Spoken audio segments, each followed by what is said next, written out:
So now let's turn our attention to the abolition of man. I brought in my little copy of the Abolition of Man. I've read this several times, or have gone back to it and read parts of it several times. It's a very deep, penetrating work, and it is kind of a severe critique of modernity and how things could go wrong. And it's quite prophetic also, by the way, because even though this was written back during World War II, here we are some 60, 70 years later, a lot of the things that he cautioned us about have indeed taken place. And I want to say this has been in print since it first came out, like most of Lewis's works. There are a few that aren't always in print, but nearly all of Lewis's works are in print somewhere and have been since they came out. So, published in 1943, when Germany's threat against England in World War II reached a kind of a high point. It was a very, very dark hour. The Abolition of Man is one of Lewis's most important and potent works about morality, and it pairs well with a reading of the first book of Mere Christianity. So I highly recommend that if you haven't read book one of Mere Christianity, that you read that along with this, because they're dealing with the same topic, but from different angles, if you will, okay? So the book argues that if society rejects the transcendent and the transcultural moral order that he calls the Tao, that civilization and society will ultimately decay into some type of a dystopian or dysfunctional type of society of epic proportions. And so we're going to look at some of the possibilities that he warns us about. The Tao means the way. And here Lewis means a kind of ubiquitous, universal moral principle that is summarized by so many religions and societies throughout history. It's transcultural, it's transtemporal, indeed it's transcendent. But he's not going to argue in here that the moral law of the Tao comes from God. Okay, he's simply going to be arguing here that the Tao, the moral order, is something that is seen everywhere around the world. It's a natural law, if you will. And if we ignore it to our own demise. Now, in Mere Christianity, he is going to argue that the way, or that this moral order, this natural law, does point to God. And so that's one of the differences between the two works, okay? And so you may recognize that the word Tao comes or is similar to Taoism, but it also was the principle of morality in Confucianism, okay? And so we'll look at that briefly here in just a minute. But this is at once a simple book in that it's not very long, and it's really like 3 essays put together as one book. And we're going to look at each one of those essays and draw out the meaning of it. But the 3 essays are Men Without Chests, The Way, and The Abolition of Man, from which the book takes its title. So first let's turn to Men Without Chests. So he begins this essay talking about a book called The Green Book. And this Green Book is kind of like a textbook for high school students in England at that time. Now, he doesn't identify which book it is, and he doesn't identify the authors. In fact, he gives the authors a kind of nicknames, Gaius and Titius. But this book is really the control of language, a critical approach to reading and writing by Alex King and Martin Ketley, and it was published in 1939. And what this book does is it kind of follows some of the trends that we have been seeing when we looked at some of the other thinkers towards seeing language as meaningful only when that language identifies something that's empirically verifiable. Now, there was a school of thought that had invaded England, and in fact it had invaded all of Europe, and it was called logical positivism and logical atomism. But the idea of this positivism, and this was taught by a guy named A.J. Ayer, okay, who was an Englishman, and he wrote a work called Language, Logic, and Truth. And that's kind of behind what these guys are writing and behind a lot of the critique that he's mentioning here. He doesn't mention Ayer, but what the positivists taught was this, that language, human language, only has meaning if it refers to something that can be empirically verified or is analytically true. Now let's see if I can explain that right quick. All right, to be empirically verifiable, it needs to be something you can see or touch or taste. You get the idea. It's empiricism. So if I make a statement that it is raining outside, then you could go over to the window or go outside and see if in fact it's raining. And if it is, then my statement is empirically verifiable. So the statement, it is raining outside, has significance and meaning, okay? But if I say that umflots have purple hair, well, can you go check that out? No, you can't. There's no way to empirically verify that. And so it is a statement that has no meaning, okay? Now, the analytical statements can have meaning as well. And an analytical statement is not all that complicated. All it really means is this. It's a statement that's simply true by definition. If I say triangles have three sides, that has meaning. Because indeed, by definition, triangles have three sides. And so that was the only thing that the positivists would allow as meaningful language. So you see where we're going here. We have just cut out, if we follow this view of what truth can be, this very narrow vision of what truth can be, this is what some people call a narrow foundation in epistemology, okay? Then we've just cut out all kinds of language and said that that language is not even meaningful. Just like if I said umflots have purple hair and, sparkly gold horns, on their head. Well, that has no meaning whatsoever, simply because these things don't exist, okay? And so there's no way to empirically verify it, and it's certainly not analytically true. And so this view of the meaning of language had pretty much invaded the whole culture. And sometimes it's simply called logical positivism. And this is kind of behind one of the critiques that he is making here.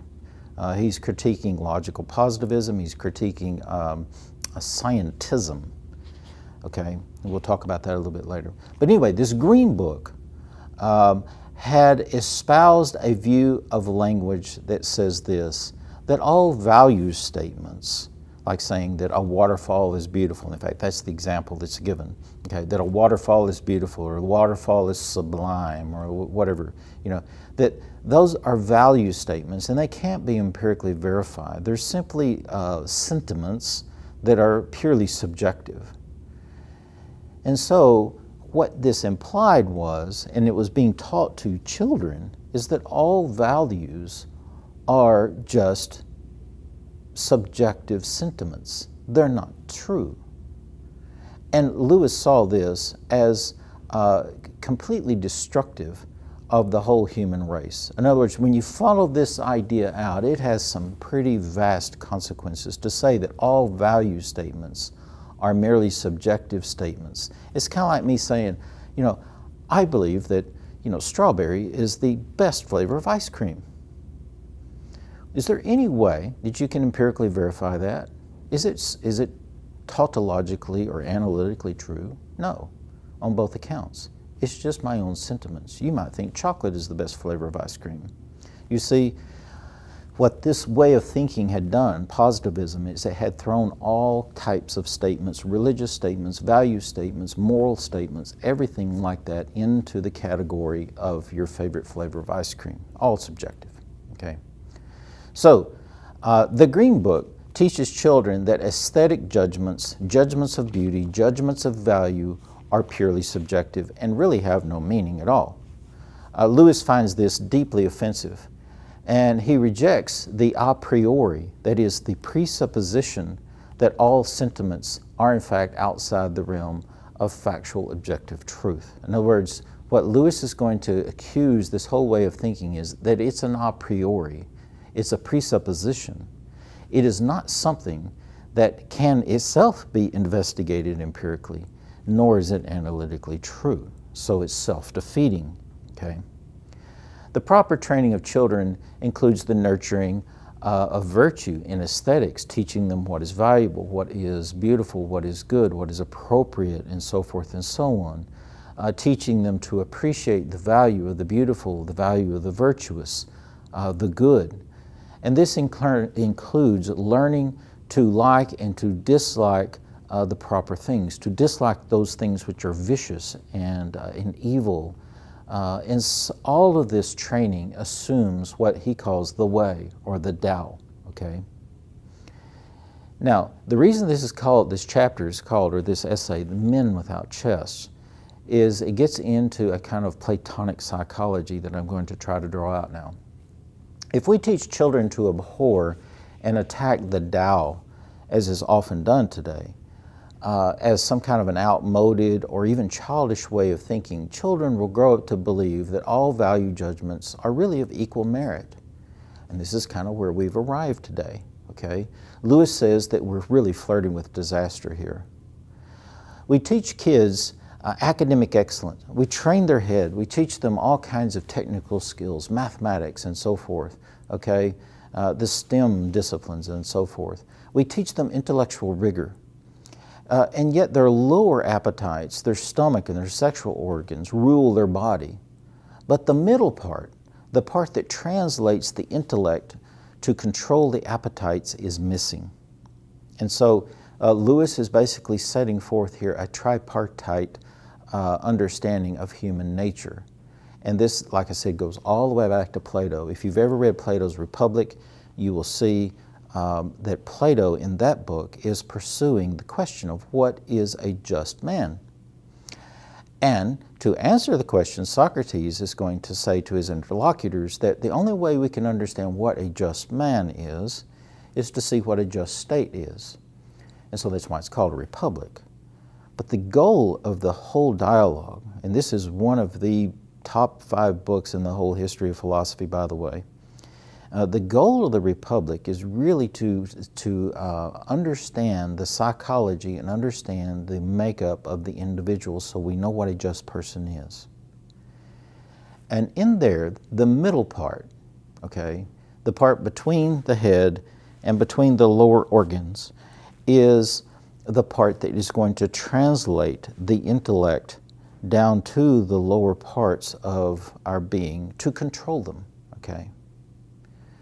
And so it is all about understanding these 3 parts of the human being and having them in the proper order. But modern society would essentially rip the soul out of the human being and say, well, you're just reason and body. You're just reason and passions. And therefore, we separate the two, and they really don't talk to each other, okay? And so the passions do what the passions do, a la Freud, the pleasure principle, and reason, we train that in our academic training, and they really don't have, anything to say to each other. We have taken out that part of the human and eliminated that part of the human that could translate reason to the lower drives, okay? So that's really what he's saying here, that we are men, we have trained children to be men without chests, okay? So the temperance or rational intelligence does not transmit through training and habituation of virtue to control the unruly lower desires of the stomach and our sexual passions. Thus, when we teach children that all sentiments, all values, all views are subjective and equal, we're raising boys to be men without chests. It's kind of like, do you want extremely intelligent people who are ruled by or let their passions, their lower drives, essentially rule over their bodies? It's a dangerous mix, but that's what we're being told, is that there really is no soul. There is no proper way to train that middle element because all sentiments are simply subjective. There's no objectivity in there.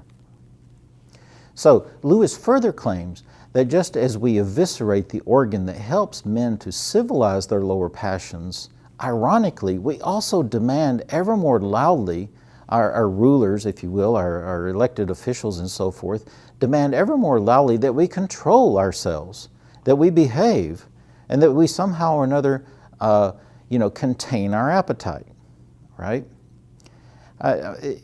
If I could just give a contemporary example that's going on right now, you look at the culture from the 1950s up through, even past the turn of the century, how, men were taught in our country today, in America, that sexual passions, in a sense, or even their sexual mores and so forth, were just a matter of one's individual choice. So the Playboy culture and all that kind of stuff became quite prevalent. In other words, let the sexual passions do what they want. Your views on sexual morality are just your own views. It's back like an ice cream flavor again. It's just one more view amongst others. And so no one can impose any type of view upon others. It's not an objective truth here. Then lo and behold, what has happened in the last year or two with the Me Too movement and so forth, suddenly there seems to be a desire for some kind of objectivity in this realm, that there are certain forms of sexual activity that are just off the table. They're wrong. So they're appealing to the Tao, the way, at the same time that they would attack the way and say that it doesn't exist. And so this is going to be one of the things that Lewis is pointing out here, is when we get further on in the work, is some of the kind of the bizarre type of contradictions that are going to emerge. So you remember reading Freud's work, Civilization is Discontents, okay? His very pessimistic work about why human beings can't be happy. We sacrifice our happiness to civilization by controlling all these lower drives, somehow bottling them up. So highly civilized societies force individuals to abandon their lower drives, if you will, or at least contain them, bottle them up, their thanatos and eros. And thus people are miserable. Lewis seems to be implicitly countering Freud here. Remember, Lewis and Freud are contemporaries. And he's very much aware of Freud, but he's countering Freud in this part of the abolition of men. People can control their lower desires and also be happy if they follow the Tao, the way. Lewis states, quote, "In a sort of ghastly simplicity, we remove the organ and demand the function. We make men without chest and expect of them virtue and enterprise. We laugh at honor and are shocked to find traitors in our midst. We castrate and bid the geldings to be fruitful." So let's look at some observations of men without chest. Lewis is lamenting the abandonment of the chest, or the soul, that part of us that translates the intellect into virtue to control the base drives. So Lewis is reflecting here a kind of Platonic view of the human nature and a Platonic psychology. In case you didn't know this, Lewis is a Christian Platonist. He's following in a long tradition of Christian Platonists going back most famously to St. Augustine. And so he's generally Augustinian in his view of the Christian world and Christian theology and so forth. But anyway, here he's definitely reflecting the kind of psychology in that great work of Plato's Republic. Plato there constructed an entire worldview to explain just what a just man would look like. People have these three parts, reason, the spirited part, the soul part, and then also the base appetites. The just person, just like a state, must rule the lower two parts with reason. So it's like reason must rule the soul and inform the soul, the kind of the spirited part, the passions, if you will, the emotions. It must train them, and then those control the lower parts. So it's kind of a hierarchy, if you will, of human nature. But with the middle part ripped out, the intellect can't speak to the passions, or to the lower drives and desires, okay? And so that is just what has happened. Now, the second essay in the Abolition of Man is called the Way. Lewis appeals to the Tao, or the Way, as a kind of universal moral principle that is found in all major world religions, all societies throughout time. The name Tao here, he is connecting more to the Confucian version of the Tao. It is kind of Confucianism's core moral code of conduct. It does not come from Taoism. Taoism sees the Tao differently. It sees the Tao as a kind of a cosmic principle of the whole, that the Tao is this one unified whole. It is everything in a kind of a pantheistic way, or similar to the Stoic logos, if you will. Not exact parallels there, but you get the idea. They're kind of in the same genre of worldviews. So he's not using the Tao in that sense. He's simply talking about the Tao as kind of like a universal moral code, if you will. And you see examples in the appendix. He's going to give all kinds of examples of the Tao. Okay, so there's an objective moral code that drives all virtue and all upright, wholesome moral behavior. And so the Tao is stated in many, many different ways. Some could call it the Golden Rule. Christ called it the second greatest commandment. Plato's main moral principle as well affirms it. Plato says, or through the mouthpiece of Socrates, it is always better to suffer an injustice than it is to commit an injustice. That would be the Tao, okay? And so, like I said, at the end of the work, in the appendix, he gives hundreds of examples of the Tao. They come in many different forms and are applied to all different areas of the ethical life, family and so forth, economic transactions, all kinds of things. But it's this one basic moral principle, like the Golden Rule: do to others as you would have them do to you, or love your neighbor as you love yourself. You get the idea. This is all of these specific rules, like having a proper economic exchange, a fair trade. At the core is this Taoistic principle, this idea that one must do to others as you would have them do to you, okay? So this is the way. But what's happened in modern society, after the ravages of modernity and after scientism and logical positivism and so forth, we're being told that morality is simply a social construction. It is not something that is permanent and transcendent. It is not something that's absolute. It is something subjective. It's just a sentiment, just like my ice cream flavor is a sentiment, okay? So at the end of the book, Lewis gives us hundreds of examples of this, but it's important to remember this. Lewis is not making an inductive argument. That is, oh, here's hundreds of examples of the Tao, therefore the Tao must be true.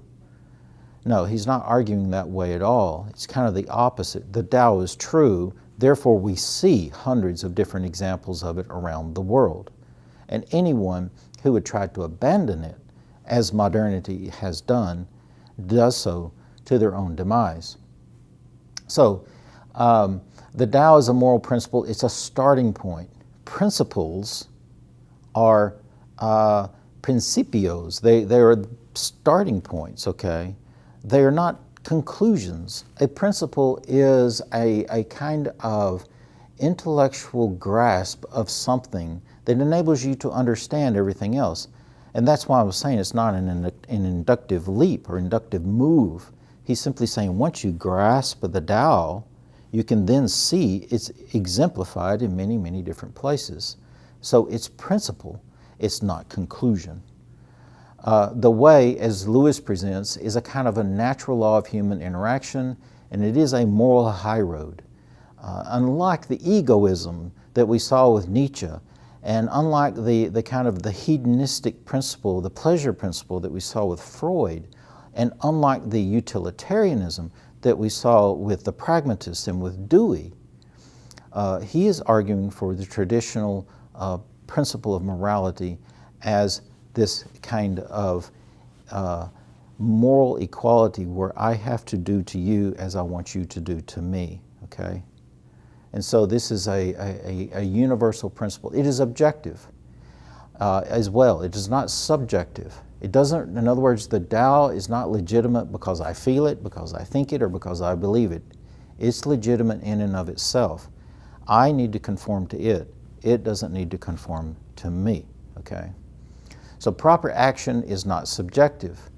It is not self-serving, not pragmatic, not hedonistic, not egoistic, okay? You can't take those principles and put them in place of the Tao. Skepticism about values as subjective preferences camouflages a deeper set of hidden values. And this is something that I think Lewis does a fantastic job with here, is showing us how what he calls the innovators, the moral innovators, and that would include Nietzsche, Freud, and to some extent Marx, and then also the pragmatists, all of them were being innovators. What he's trying to show us here is that what they're really doing is that they are taking part of the Tao, just a little piece of it, a little slice of it, and then giving it back to us as if it's something new, okay? And we'll get into that a little bit later. So debunkers, and there's no greater debunker than Freud, Marx, and Nietzsche. In fact, that's why they're also often called the masters of the hermeneutics of suspicion. I know that we've discussed that a little bit before, okay? Suspicion. And those who are suspicious are always going about debunking things and trying to show debunking is a kind of a cynicism. It's an intellectual, high-flying cynicism that tries to deconstruct all knowledge claims and deconstruct all systems as essentially being some type of a power trip, okay, an attempt to control others. And what all of these debunkers do, Nietzsche, Freud, Marx, what all of them do in the pragmatists, they attack the Tao and say that the Tao is one of these gigantic power trips throughout history. Nietzsche probably more so than any of them, because at least half of the works, Genealogy of Morals, would be a good example of that. Okay, and so once a moral relativist, or one of these innovators, as Lewis calls them, holds that all values are subjective sentiments, he loses all ground for any moral claims whatsoever. And so I think Nietzsche grasped that, and that's why he said we have to move beyond good and evil, essentially beyond morals and values, and simply concoct your own. And what does that wind up being for Nietzsche is just power, okay? So there's no pragmatic or utilitarian ground. He's going to go to links in here to show that you simply cannot build a pragmatic basis. You can't build, a utilitarian basis that asks men, for example, the great question of his day in the middle of World War II when this book was written, to die for their country, okay? Many people were in the trenches dying as Lewis is penning these words, and the great question is, should I go give my life for my country, okay? And this is asking a lot of a person, right? And so Lewis is penning these words as people are making the decisions and as the bullets are flying and people are dying. You remember, some 50 million people died in World War II. But he's saying that there is no ground for sacrificing oneself in an objective way in such a thing if moral opinions are merely subjective, okay? From an egoistic perspective, there's no more reason to sacrifice oneself than to not do so. Why? Because no moral act is rational in the relativist view. In other words, once you go the relativist route, and once you say that that all morals and all values are subjective, it's outside the realm of reason. No logic applies here. Again, I keep coming back to this ice cream thing. Is it rational that I think that strawberry is the best flavor? No, it's not. It's just outside the realm of reason altogether. Reason has nothing to do with it, okay? And so, once you've gone that route with morality, then there's no objective reason why a person should go sacrifice their life for their country or to do any other great altruistic act. It's simply outside the realm of reason altogether. One could just as easily say, well, I don't want to go do that just because I don't like it, okay? So In other words, it is not a rational decision at all. And so you can see, Lewis says that this takes us down, the moral relativism takes us to a very dangerous position as a civilization. On the moral relativist view, moral opinions and acts fall far outside the realm of objective and rational truth, and one simply cannot leap across the chasm from facts to moral obligations. Okay, you can't get from what is to saying what you ought to do. This is the is to ought kind of chasm, if you will. You can't get across it. Or to put it in more academic terms, one cannot go from a descriptive ethical analysis to a prescriptive one. Okay? So, the only way to connect the two is by way of a third thing in the middle that is an objective and rational norm of behavior. So let's just kind of follow it. This is the way Lewis lays it out here. Sacrificing your life by going to war will preserve society. Okay, that's fact. It's the is. It's descriptive. Society should be preserved. Okay, well that is a rational objective truth that you can only get from the Tao. That's a should, that's an ought. Then you get to the conclusion, therefore one should go to war. Okay. And so the only way you can get from the is to the ought is by the middle thing, and that is through the Tao. There is a rational objectivity to values. He connects it better in the text perhaps than I've done here, but you get the idea. Without the Tao in the middle, without an objective moral standard in the middle, you can't get from the is to the ought. They're divorced. Okay. Instincts cannot be a ground for morality. He goes to great lengths to show that instincts fail, and this is often appealed to. Oh, well, morals are just instincts. You know, all animals have instincts. We're just animals. Darwin showed us that. Therefore, you know, all our moral sentiments are just instincts. Well, instincts do not guide us to preserve the species. They may, let me correct that, they may lead us to preserve the species, but they really don't lead me to preserve any individual.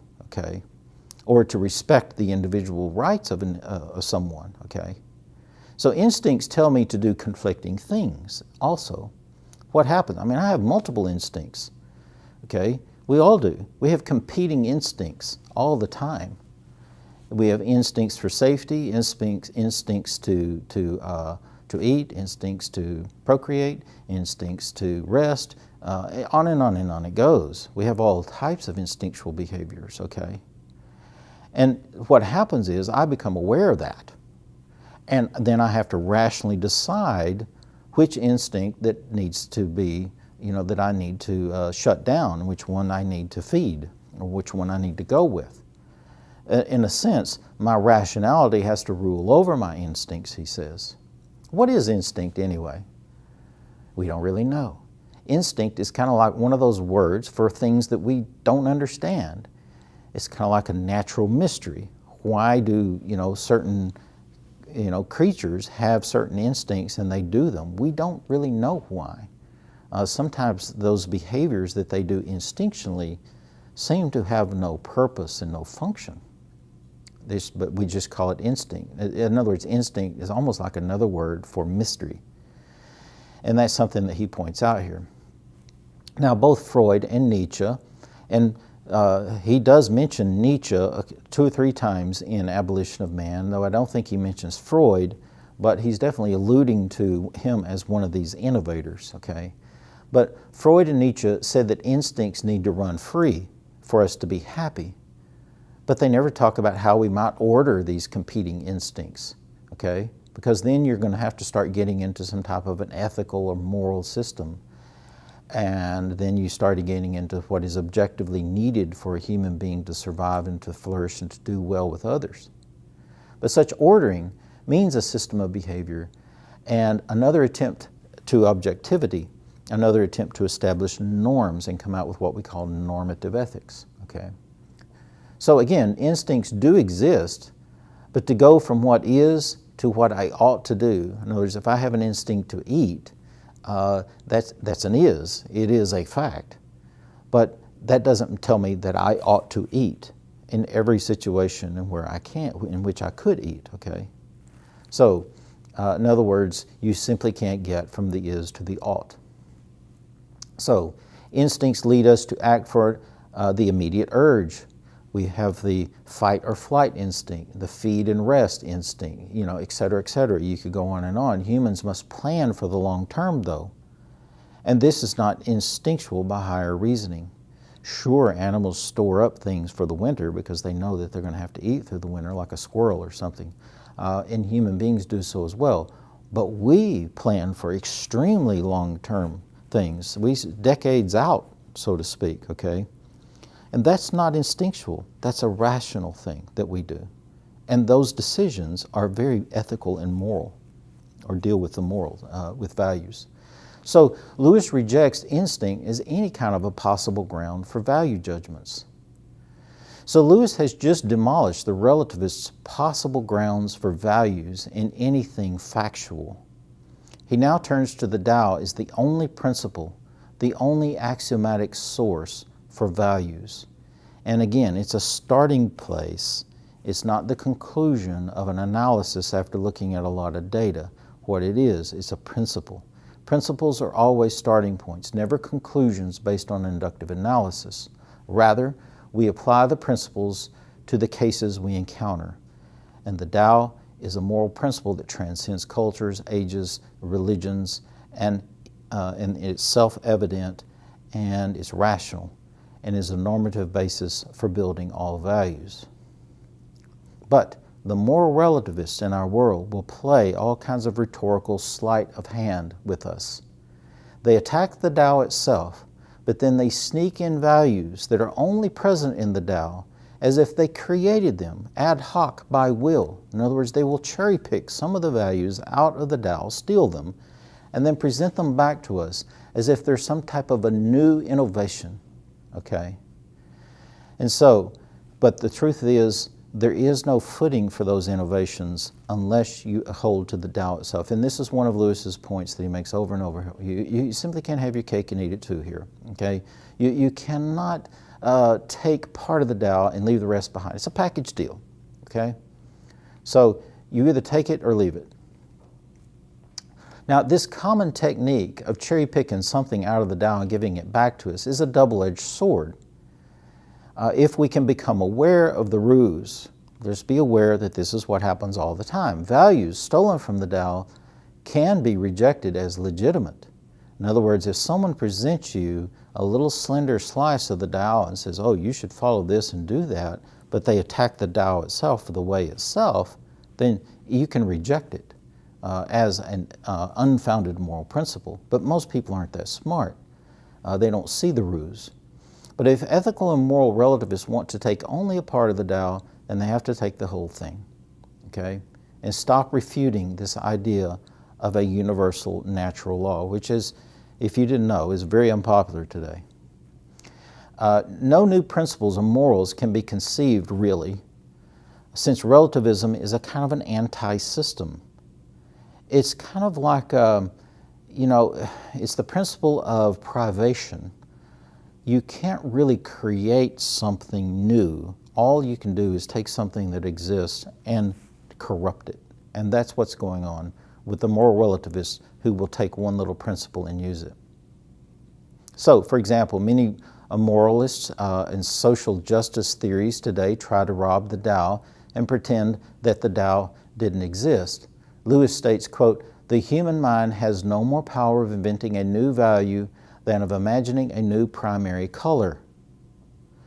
So some newfangled moral movements today take a value from the Tao and then exaggerate that one value unto gargantuan proportions to the exclusion of all the other values. In other words, this one little moral truth that they have, they blow it up and make it into some gargantuan, huge deal to the exclusion of the other values. And so this one truth outshines all others.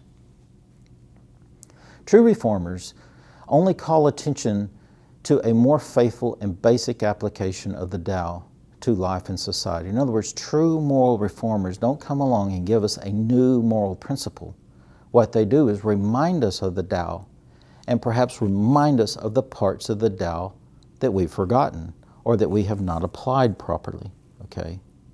So Lewis ends this chapter on the way, considering the objection that we have mastered nature and now must master ourselves.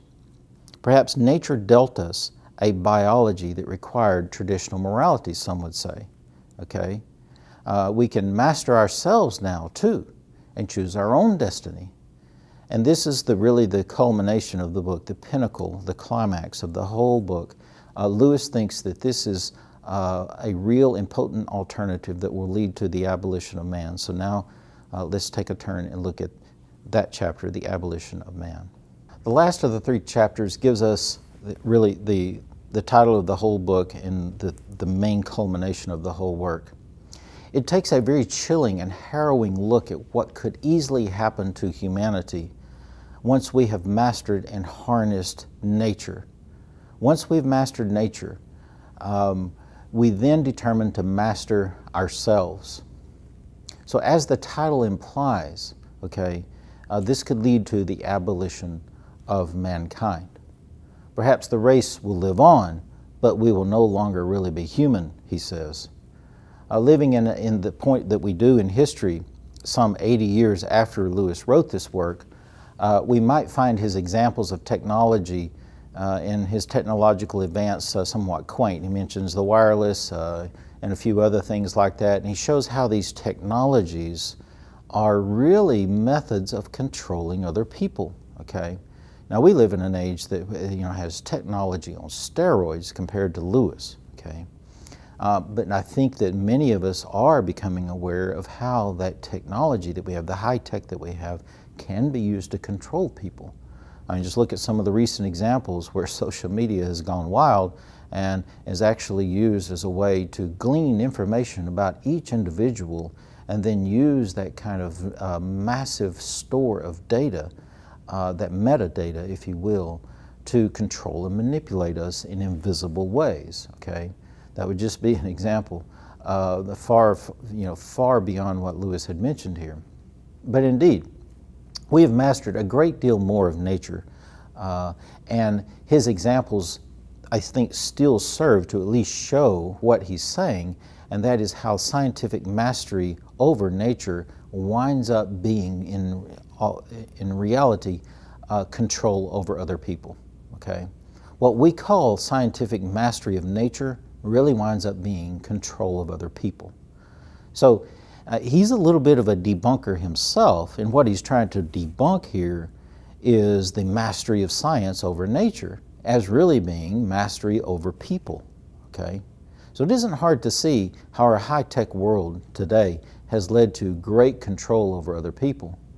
Lewis fears that as technology increases, we will make human nature itself the object of control, that power over ourselves will ultimately be controlled by fewer and fewer people until we wind up with just a handful of people, kind of an oligarchy of people who have all the power and control because they control the technology, okay? Later thinkers such as Jacques Ellul and others will talk about a technocratic society. In other words, a technocracy, if you will, where those who control the technology really have all of the political power to manipulate and control individuals, okay?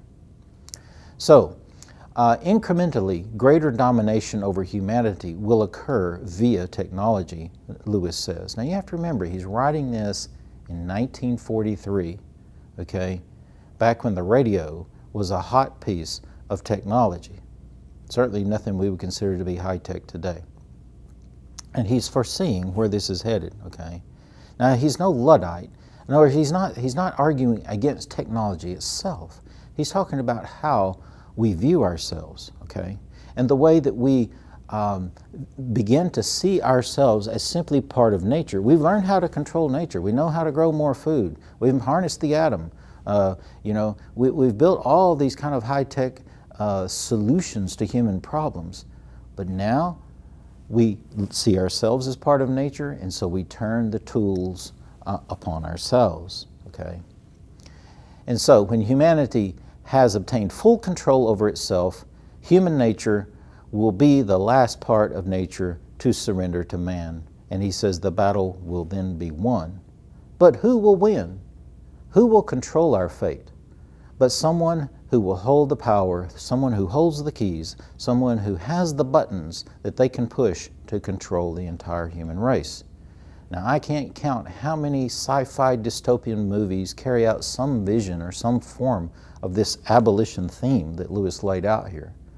And if that genre isn't enough, consider the whole post-apocalyptic genre, that considers things from anthrax to zombies, to give us a glimpse of a kind of collective social psychological fear that humanity is very close to going off of the rails, okay? And in each one of these scenarios, it's some type of human-controlled, human technology that will be used to master all of us, enslave all of us, okay? But Lewis foresees the emergence of this technocratic and rational nanny state that will condition its citizens through education to value only certain things, only little slivers of the Tao, while ignoring that the Tao exists, okay? So a slender and select little pieces of the Tao will be socially engineered into our children and into our schools. And the artificial Tao, if you will, becomes a kind of narrow construct to control its citizens. The people who do this, the conditioners he calls them, have all the power to affect their version of what they call progress. All right, remember we talked about progress with Dewey and the pragmatists, and how Dewey essentially welded progress into education, and progress needs to be empirical, and progress needs to be democratic, and so forth and so on. That's kind of one of the things that frightens Lewis here. People would be trained to accept progress and a narrow set of values that they were programmed to follow. So what is called progress is really just someone's vision of things that will lead us to greater and greater control. So Lewis remarks, quote, "These are not men at all. Stepping outside the Tao, they have stepped into the void. They are not men at all. They are artifacts. Man's final conquest has proved to be the abolition of man." So the conditioners are a kind of oligarchy with all the power. But what values will they embrace? In other words, the conditioners themselves, they will be human beings. I guess it's possible to think of them as algorithms today, or some type of artificial intelligence. But nevertheless, if they're algorithms or artificial intelligence, they have to be programmed in some way by someone to embrace certain values, okay? So what are going to be the values of those who are really behind the curtain, so to speak, who are controlling everything? There's only one, he says, and that is the immediate gratification of their desires. That is, they have destroyed all objective values, but the inner and lower drives remain within them. And so the only thing that is left is the gratification of their immediate desires. Lewis states, quote, "Those who stand outside all judgments of value cannot have any ground for preferring one of their own impulses to another except the emotional strength of that impulse." So whatever in the moment is needed or wanted, that's what will control. Will the conditioners be benevolent? Well, we could hope so, but really? Do you really expect the ones behind it all to be benevolent? I really doubt it based upon history, and so does Lewis. He says, quote, "Obedience to the impulse is the only course left open." So at the moment of man's final victory over nature, we will find that the entire race is enslaved to a few individuals. Man's conquest over nature turns out in the moment of its consummation to be nature's conquest over man, says Lewis. If all that exists is nature, then the whole distinction between humans and nature is somewhat of a blurred artificial construct. In other words, if we're in a materialistic world, we've abandoned the Tao, we've abandoned God, we've abandoned transcendence, and all we are is just natural human beings, then nature and humanity are just one thing, okay? We are nature, and we must go the way of everything natural. And in case you haven't looked around, everything natural has a kind of certain sequence to it. Nature opposes what we would call the civil, the human, the spiritual, and the supernatural. And if we reduce humanity to nature alone, we subject humanity to nature alone, then we wind up with a kind of control that we seek over natural objects. In other words, we try to control the environment. We try to control nature. But if we ourselves are just part of nature, then we are going to control ourselves just the way we would control a crop or a herd or anything else that's in the natural world. We've objectified ourselves. Okay? So, the price of conquest is to treat a thing as mere nature, he says. So someone or some small powerful group may reduce humanity to kind of a flock or a herd of sheeple that can be manipulated and controlled at will. Lewis states, quote, "As soon as we take the final step of reducing our own species to the level of mere nature, then the whole process is stultified. For this time, the being who stood to gain and the being who has been sacrificed are one and the same." That's us.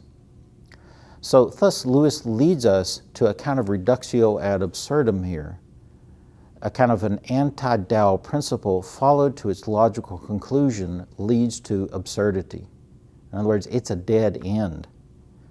And that's kind of what a reductio ad absurdum is. You started with a principle, you followed it out to its conclusions, and the conclusion is a direct contradiction from where you started out. A reductio ad absurdum, okay? In other words, a dead end in not only a thought and in ideas, but a dead end in action.